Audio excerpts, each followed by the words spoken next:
Hello everyone! Magandang umaga sa inyo lahat and welcome back to my channel. So, nakikita nyo, tuyo na po ang mga patatas natin. So, today sa video na to, harvest natin ang purple potatoes natin.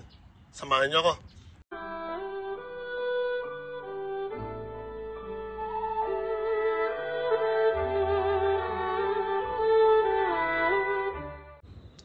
Okay guys, so tulad ng sabi ko, ayan po, i-harvest natin today ang mga purple potatoes po natin.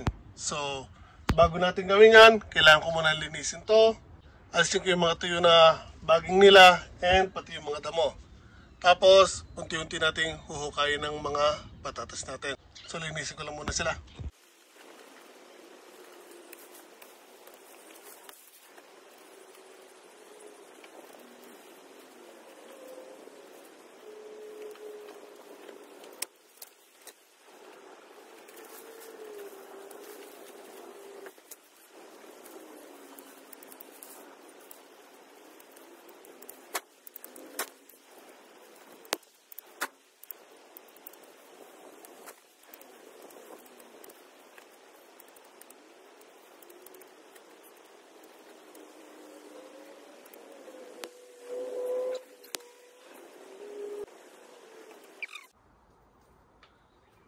Okay, na itong kabila naman bed ang linisan natin.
Okay, tapos na natin linisin.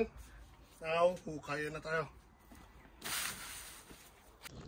Okay guys, so tapos na po tayo maglinis ng konti. And now, bubunutin ko po ang mga patatas natin. So, nilinis ko lang para makita natin ng maayos ang mga patatas natin. So, as of now, actually makikita nyo na po ang ibang patatas dyan. Nakaangat na or nakalitaw na. And, pakita ko sa inyo ha, bago natin sila totally bunutin. Ayan, kung makikita niyo po, ito nakaangat na oh. Ito po yung iba. Yun. Yan pa. Ayan, pagkakabunot natin, umangat na. Ito, nakalitaw na rin oh. Medyo malaki pa nga itong isang to. Yung tabi niya. So, ganun din po dito sa kabila. Ayan, may mga maliliit na kaangat na. Okay, so now bubunutin na po natin siya and sasalansan natin sa ibabaw para makita natin kung gaano karami ang ma-harvest natin na patatas. Okay guys, so umpisa natin dito sa harapan, then as it goes, punta tayo sa dulo para unti-unti nyo makita yung mga laman ng patatas. So start tayo dito. So bago ko nga pala to bunutin, ulitin ko lang po ha. So, napaliwanag ko na sa several videos na nagawa ko tungkol sa patatas na ang patatas po, mula seedling, pagkakatanim nyo, aabutin po ng 3 months. So, mula pagkakatanim nyo, hanggang pag-harvest, 3 buwan po yan. And sa pagtutubig naman po, or pagdidilig ng mga patatas nyo, lagi nyo pong tatandaan to na ang purple potatoes, or kahit yung regular na patatas, first month niya po, ayos lang po diligin yan na every other day. Or kahit na every day, lalo na kung mainit ang panahon. Lalo na po pag possible pa lang sila. So, once na mas stable na sila, lumaki na, after 1 month, iwasan nyo na po magdilig ng mga patatas nyo. Pwede na lang again kung sobra init sa lugar nyo, nakita nyo, isang buwan mahigit pa lang or 2 buwan, nalalanta na sila. Diligan nyo ng konti lang ha, huwag nyo dadamihan. Kasi yung pong time na yon, naglalaman na po sila, lalo na nagbulaklak na sila. So, nag-start na po maglakihan ng laman ng patatas nyo. So, hanggat maaari, iwasan nyo na diligan sila. So, pag nalalanta, konti lang po. Kasi, pag napadami ang bigay nyo ng tubig or napalimit, yung patatas po, kahit maliit pa lang yan, may posibilidad na mag-ugat po agad yan at sumibol po. So, iwasan nyo po yun. And, pag continuous po silang hinahayaan nyo na o nililimitahan nyo ang pagdilig nyo sa kanila, mas lalaki po ang laman nila. Actually, pag napapalimit po ang dilig nyo, hindi po sila masyadong lalaki. So, kailangan i-limit nyo po ang pagdidilig sa patatas. Again, sabihin natin twice a week, once a week, depending sa init sa lugar nyo. So, inuulit ko, 3 months mula pagkakatanim, and first month, okay lang pong diligan sila palagi. After 1 month, iwasan nyo na po hanggat maaari. So, again, balik na tayo sa pagbubunot. So, dito po tayo sa first area ng patatas natin. So dito, actually, maraming maliliit. Okay din pa rin naman po ito. Pwede nyo pa rin siyang makain. Sarap to, ilalaga nyo lang. So, make sure lang na kaya nyo maigi yung paligid niya. Kasi minsan, lumalalim sila or pumupunta sa ilalim.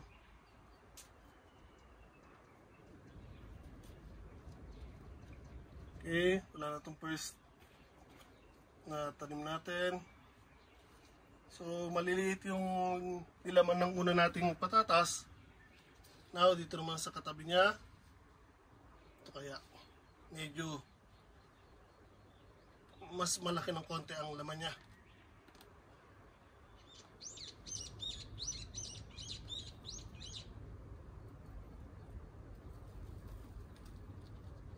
Okay. About same amount lang ang nilaman, pero hindi katulad doon sa isa na ito may mas malalaking laman.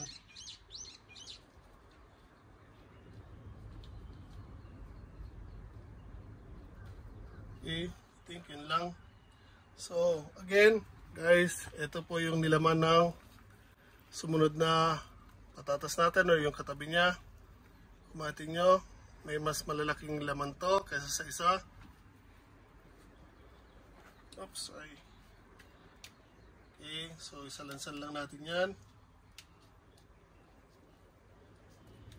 Itong mga maliliit na patatas na to, guys, pag hindi nyo agad nabunot to or naiwan nyo sa ilalim ng lupa,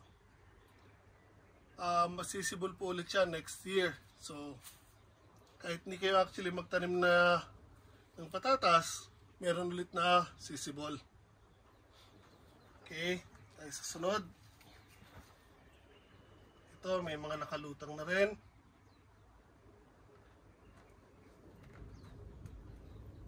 Yung may naglaglagan.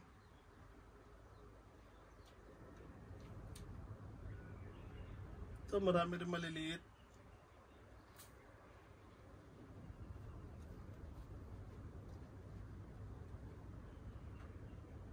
So actually, nasa 2 months and 22 days pa lang ang mga patatas ko. Pero binunot ko na agad. Kasi itong padating na week na to ay puro halos ulan po dito sa Japan. So, pag hindi ko sila binunot agad, mabubulok sila or tutubuan po sila ng panibagong sibol. So, hindi po natin pwedeng hayaan na mangyari yon. Kaya, kahit kulang pa po sa araw, binunot ko na po sila. And kung nakita nyo naman po, nalanta na sila. So, okay lang.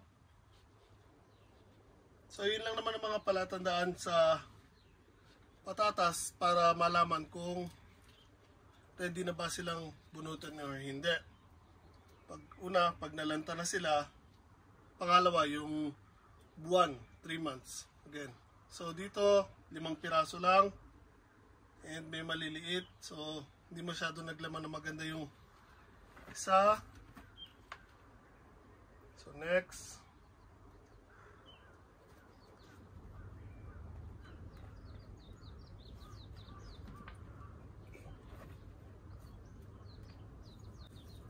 Ito, marami siyang laman pero maliliit.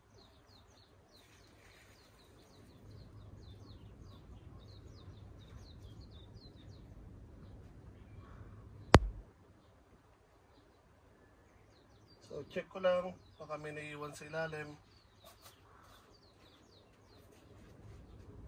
Ito, dito yan sa tabi. Or sa katabi niya. Okay guys, so ito po yung laman niya. Ayan, may nalaglag pa. Ayan, so marami pa siyang maliliit.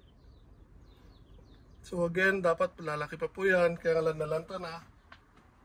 So, possibility nun, or dahilan dahil nag-uulan po palagi. And simula nang naglakihan itong mga sita o kamatis sa tabi niya, hindi na masyadong naaarawan kaya naglantahan na po sila.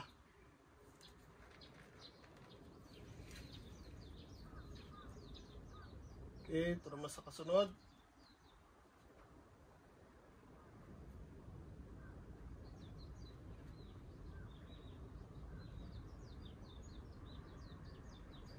Again, itong katabi maraming maliliit.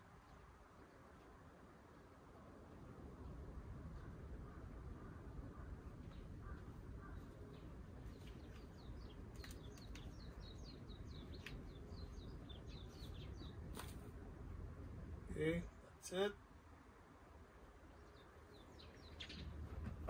Next.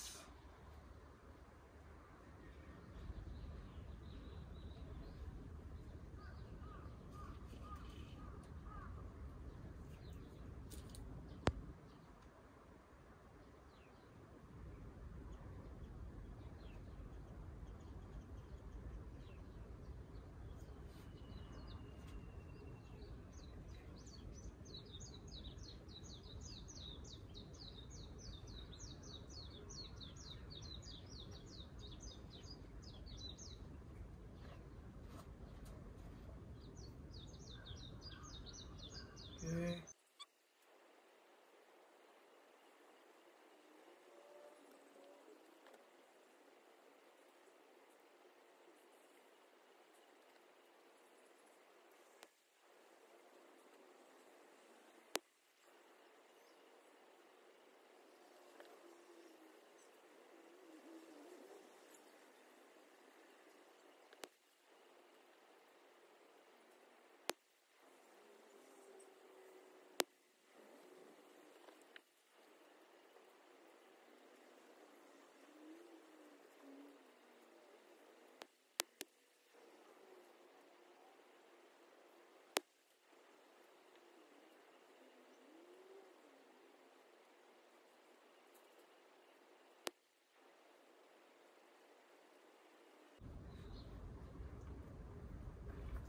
Okay guys, so ito medyo maganda ang laman niya.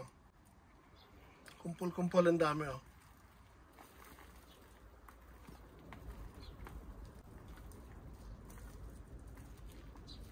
Ito nalaglag.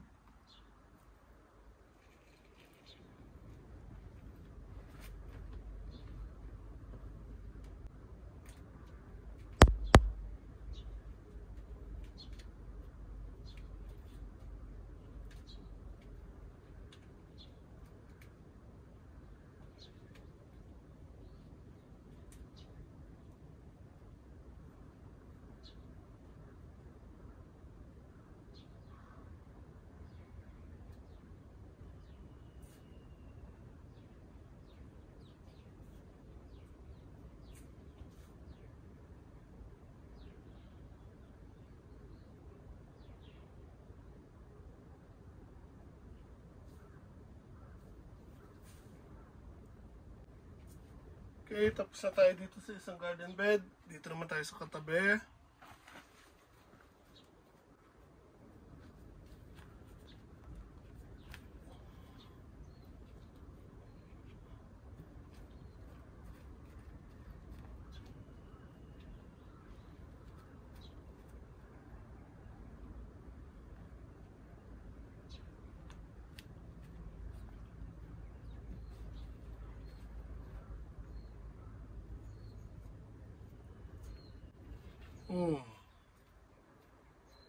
Nakuha na naman ako. So, kung di ko nagkakamali,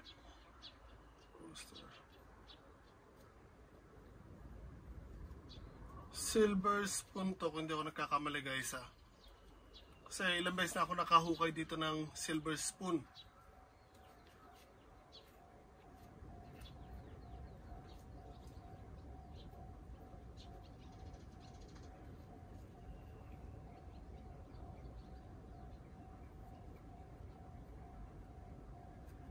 So, madali malaman kung silver siya o hindi. Pag meron kayong magnet, idikit nyo sa magnet. Pag dumikit siya sa magnet, hindi siya silver, bakal po siya. Pero once na hindi siya dumikit, silver po siya. So again, ilang beses na po ako dukal dito or nakakuha ng silver na spoon.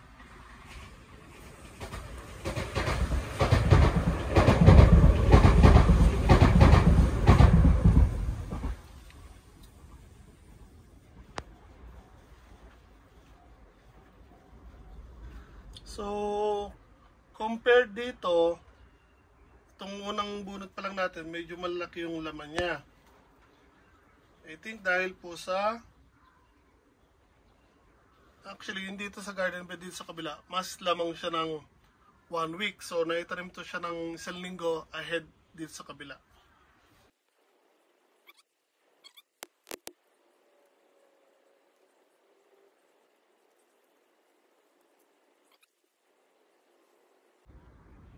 So as of now, ito ang pinakamalaki kong nakukuha pa lang. Sa kabila. So itong variety na to, hindi siya masyadong lumalaki. Halos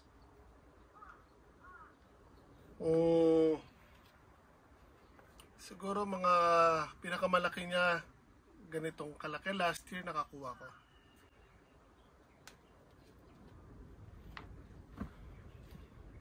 Okay, tama po sa tabi. Kasunod. So, ang patatas actually mas prepare nila ang direct sunlight. So, dito dahil kauna-unahan ko na itanim itong mga patatas na to, okay pa sila ng una.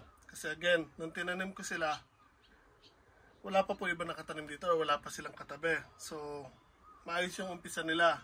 Pero as it goes, habang lumalaki yung mga katabi niya, nalililiman po sila kaya hindi na masyadong naglakihan. Dapat po kasi actually doon sa may harapan, pero ang patatas po kasi hindi nyo pwedeng paulit-ulit na itanim sa isang lugar.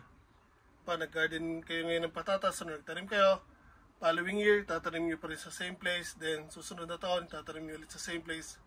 Hindi po pwede yon. Kasi once na itinanim nyo po ang patatas, kamote, balinghoy, yung root crop na naglalaman po sa ilalim, sa same place or isang lugar ng continuous, magkakaroon po ng uod sa ilalim ng lupa. So, pag ginawa nyo po yung paulit-ulit, yung sa una hanggang pangalawang taon, ayos pa.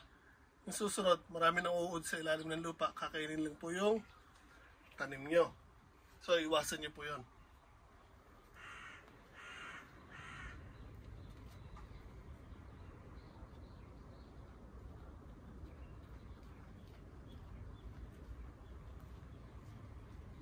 Okay, lana.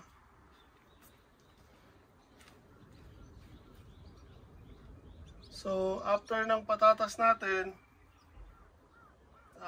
mag-iisip tayo kung magtatanim pa ulit tayo dito or hindi na, kung ipapahinga na siya. Pero most likely, mag-iisip ako kung ano pwede ko isunod sa kanila. kasi sayang. Maaga pa naman kasi, so June pa lang, so pwede pa ako magtanim ulit ng panibago. Uy, ganda nitong isang to, oh. Guys, inyo, laki oh.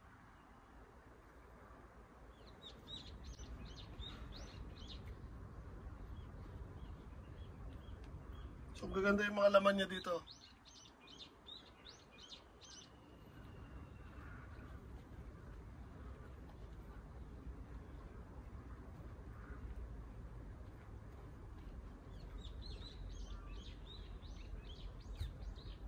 Hindi siya ganong karami pero malalaki ang nilaman niya.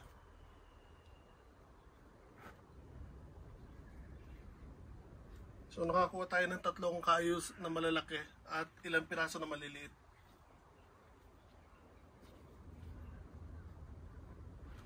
Okay, next.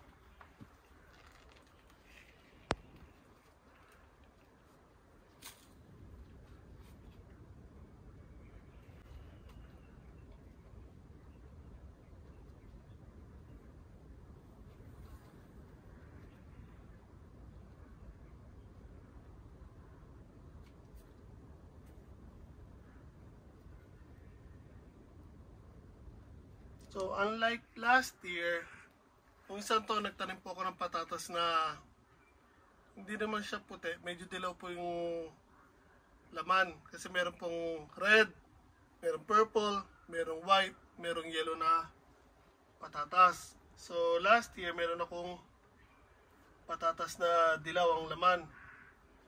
So this year hindi po ako nagtanim dito. Although meron ako isa yata, nasa lang, nasa plastic container. Kasi nga yung sa space, wala na ako masyadong tataniman. Kaya hindi ako nagtanim dito ng ganong patatas dito. So doon sa bagong garden, doon po ako nagtanim ng maramihan.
Okay guys, ayun na po yung mga nabunot natin na patatas. So, marami-rami din po siya or sila. Kaya nga lang hindi siya ganong kalaki tulad last year. So, tulad ng sinabi ko, last year, ang mga patatas ko ay nandun sa harapan. So, wala silang katabi na mga halaman na naglalakihan. So, all throughout, mula pagkakatanim, sumibol, hanggang na-harvest po sila, direct sunlight po sila. So, marami at malalaki po ang binunga ng o nilaman ng patatas po natin. Pero this time, again, dito ko po siya sa dulo nilagay kasi nga, hanggat mare, hindi po natin pwedeng itanim ang patatas sa same place all year round. So, hindi sila masyadong naarawan dito nung naglakihan na po yung mga katabi nila. Kaya po, naglaman man sila, hindi po masyadong malalaki. Pero marami pa rin pong kaayusan na size sila. Again, ito pong patatas na to, hindi po ito lumalaki ng malaki-malaki. Ito lang po ang normal size nila. Pero again, last year, nagkaroon po ako ng mga ganyang kalalaking size. Yung haba niya at mas mataba po dyan kasi again, direct sunlight po sila. So next year, doon na po tayo sa harapan. Pwede na po ulit tayo magtanim ng patatas. Kasi again, niro-rotation ko po ang pwesto nila para hindi po magkaroon ng uod sa ilalim ng lupa. So again, itong pinagbunutan natin ng patatas, kung nakita nyo kanina, pinakita ko, meron siyang yung pataba niya, buong-buo pa rin po. So actually, pwede na po ulit natin gamitin to as is na taniman ng panibagong halaman. Pwede ako magpahabol dito ng sitaw para habang patapos po itong sitaw dito, meron pa rin tayong kasunod na panibago. Pero hindi pa ako decided kung ano isusunod ko dahil dun sa kabilang garden, actually marami po tayong tanim na sitaw. So again, if ever na gagamitin ko man to, dadagdagan ko lang po ng pataba, yung chicken manure lang. Yun lang po. Wala na po ako ibang ilalagay dyan. Tapos, magtatanim na po ulit tayo. So, again, mula pagkakatanim po, 3 months bago ma-harvest. Then, sa pagdidilig naman po, hanggat maaari, first month lang po kayo palagi maglalagay ng tubig. After 1 month, hanggat maaari, huwag nyo na po silang bibigyan ng tubig. Ito, actually, 1 month lang po. Tapos nun, hindi na ako totally naglagay ng tubig sa kanila or nagbigay ng tubig. Pag umulan, okay, salamat. Pero again, napacheck po, hindi na masyadong kainitan dito during yung paglaki nila. Kaya hindi na po ako actually nag-dilig sa kanila after 1 month. So again, ayan po ang harvest natin. So nakapakita ko sa inyo na malapitan. Okay guys, so again, ayan po yung mga patatas na nakuha natin. And ito po yung sa first bed or second bed kung mula sa kaliwa. Ito naman po yung kauna-unahan natin na naitanim na patatas. So kung makikita nyo, mas malalaki yung patatas dito kaysa dun sa kabila. Kasi nga advance sila ng 1 week yung dito. So nauna ng 1 week. So actually ito, good size po to, malaki na po to. Again, hindi po lumalaki na malalaki ang variety na to. Normal size niya, ganyan. And ganito lang po. So compared dito, yan po, malusog po yan or malaki na po yan. So thankful po tayo, naka-harvest tayo ng mga ganyang kalalaki. Pero again, bihira po mangyari yan. Usually ganito lang po. So now, ilalagay ko na to sa lalagyan. So ang storage ng patatas, kung gusto niyo po silang... So ang storage po ng patatas, kung gusto niyo po silang magtagal, ay iwasan niyo po sa direct sunlight or sa lugar na nagmo-moist. So sa lugar na halimbawa sa isang bodega pero hindi sila naaarawan ng direkta at hindi sila pinagpapawisan doon or nagtutubig. Yung kayusan na po, nahahanginan sila pero hindi sila natututukan ng araw. So tatagal po ang patatas nyo kahit 1 year pagka ganon. So ako naman po during winter, nasa loob lang po sila ng bahay. Tapos bago matapos ang winter, inilalabas ko po sila dito sa may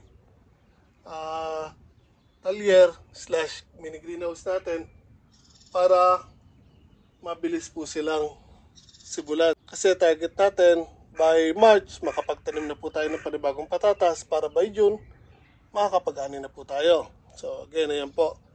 So sa mini greenhouse po kasi natin, halos yung extension po ng talyer ay plastic yung bubungan. So nasisikatan po ng araw ang mga patatas ko doon. Pag doon ko nilagay, sinisibulan po sila agad. So by March, pwede ko na silang itanim. Kahit hindi ko sila basahin o ibabad sa tubig. So iwanan ko lang sila sa isang tray. Nakalatag po sila. And by March, may sibol na po sila. So yun po guys. Again, yun po yung mga na-harvest natin. Sana po nagustuhan niyo po simple binahagi ko at konting tips, kaalaman sa pagtatanim ng patatas. So kung magagawa niyo naman po, pakilike niyo naman po ang video na to, share sa mga kaibigan niyo, and subscribe na rin po sa channel ko. Malaking tulong po yun para sa akin. Ingat po tayo lahat palagi.